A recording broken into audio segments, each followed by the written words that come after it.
আসসালামু আলাইকুম রহমতুল্লাহ। আমি সরকার নেটওয়ার্কের কাছে একটু দাবি জানাইতেছি। আমি মোহাম্মদ সাইফুল ইসলাম, বাড়ি গাতচাপড়ি, বেলকুচি, সিরাজগঞ্জ।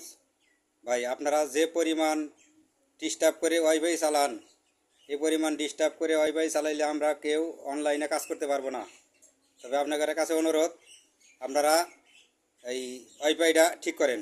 ওয়াইফাই ঠিক না করলে আপনার গ্রাহক নষ্ট হয়ে যাব বা আমি নিজেই নষ্ট হয়ে যাব।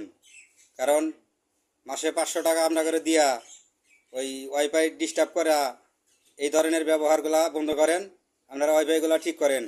আমি পুরা বেলকুচির পক্ষ থেকে আপনার কাছে অনুরোধ করতেছি, আপনি বারবার অনুরোধ করতেছি। জাহিদ ভাই, আপনাকে অনুরোধ করতেছি, আপনার মালিকে কন, আপনার মহাজনে কন, এবং শাহিন ভাই, আপনাদের কাছে ফোন দিয়ে রিকোয়েস্ট করি, আপনারা কিন্তু লাইনগুলো ঠিক করেন না।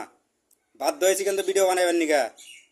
বিগত 3-4 দিন হলো যে অবস্থা, মোবাইল এমডি কিনা কিনা নিয়ে কাজ করতেছি, আমাদের কাজ করতেছি, ভয়েস দিতেছি, সব মোবাইল এমডি কিনা নিয়া ওই মাসে 500 টাকা ওয়াইফাই বিল দিয়া আপনাদের এই কাজ করা কিন্তু ঠিক না, সম্ভবই না।